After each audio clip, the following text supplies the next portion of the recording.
Well, dear brothers and sisters, why are we here today? Why do we celebrate Good Friday?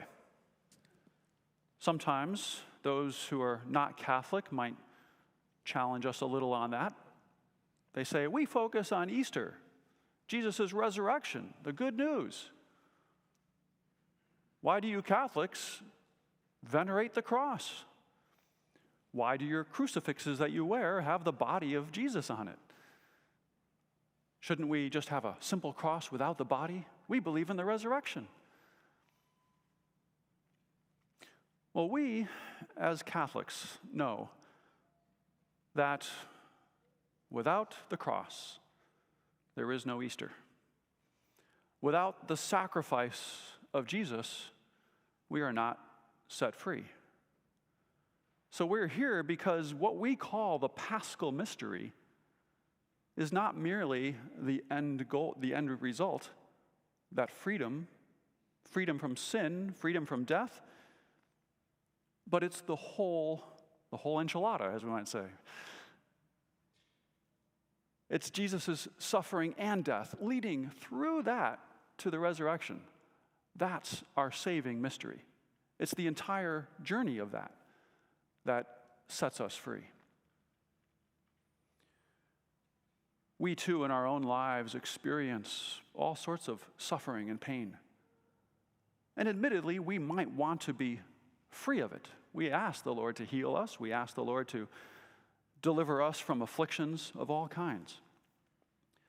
Sometimes He does. But there are also plenty of times where we have to go through it. For whatever reason, the Lord says, I'm not going to heal you right now. I'm not going to deliver you from that right now. But there's something else. And through that process, we discover that the Lord does do something else for us. Maybe we discover that we're not alone in our suffering. Maybe we discover that the Lord is there with us, suffering with us, on the cross with us. And through that suffering, then we come to discover just how close we are to the Lord in that. Doesn't mean that we can't and shouldn't pray for healings. Doesn't mean that our suffering is trivialized or undervalued. On the contrary, the cross teaches us that our suffering has great value. Infinite value when we unite it to the sufferings of Christ, the God who died for us. His sacrifice has infinite value. So when we unite our offerings, our sufferings to Him, our sacrifices then and our sufferings take on salvific power. We unite our sufferings with Him. And He is able to then use that and incorporate our sufferings to set not only ourselves free, but others as well. St. Paul says, I make up for what is lacking in the sufferings of Christ, in my own sufferings. Not because Christ's sufferings were insufficient, but because Christ chooses us to be united with Him in our sufferings. He chooses to share with us a portion of His cross,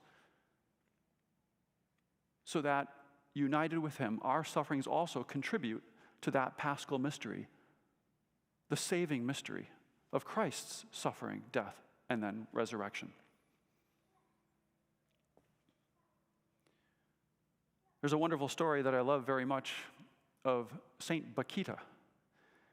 She grew up in Sudan in the mid-1800s and was captured as a slave and endured horrible torments by her owners. She was sold multiple times over the course of about 12 years or so. She was brutally beaten. Even one of her captors carved lines in her skin, 400 lines in her skin with a razor, and then put salt in her wounds so that they would permanently scar. Her torment, her trauma was so severe that she couldn't even remember her name. She chose to use the name Bakita, which is Arabic for lucky or fortunate. Well, eventually, she was purchased by an Italian family who brought her back to Italy and eventually gave her freedom. One time, and she continued to work as a nanny for this family. One time, the family had to travel, and they couldn't take her with them. So they left Bakita in the company of some sisters, some religious sisters, who, of course, took good care of her in the absence of the family.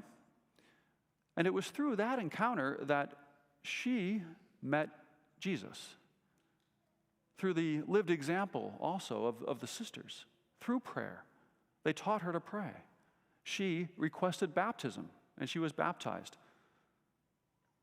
Of course, when the family was back and wanted her to continue working for them, she eventually requested to remain with the sisters and to become a sister. And so she did, and many years later, she even became the superior, the mother superior of her convent. At the end of her life, one of her fellow sisters asked her, "Mother Bakita, what would you do if you ever met your captors again? What would you do to them? Would you scold them, give them a piece of your mind, tell them how horrible they treated you, etc.?"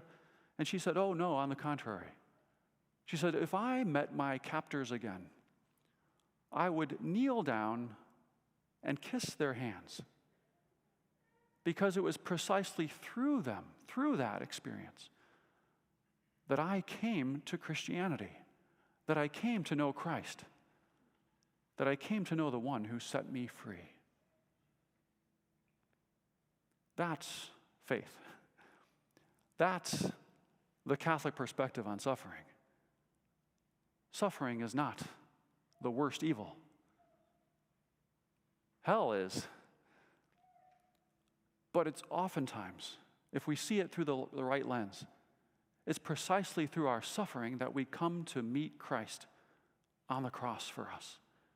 It's precisely through our sufferings that we are united with him closer than ever before. And it's through our sufferings, too, that we, with Christ, have the power to save souls. So today, despite the horror of the cross, despite the reality of crucifixion and what Jesus went through, we now have the opportunity to express gratitude to our Lord for what he suffered for us. But also, on this day, in a very special way, to unite whatever it is that we've suffered, not only in the present, but also in the past, to unite it with him, to offer it to him. And with that sure and certain hope of knowing that Easter is right around the corner, we know that our sufferings, our torments, whatever we've gone through and whatever we continue to go through, has the power to set souls free, united with Christ. May the Lord keep this perspective for us always. May we proudly wear crucifixes with the cross, with Jesus' body on them. Let us not distance ourselves from Jesus' suffering, but instead come to him with that gratitude and hope, uniting everything to him and being able to say in the midst of everything, "Thank you, Jesus. I trust in you."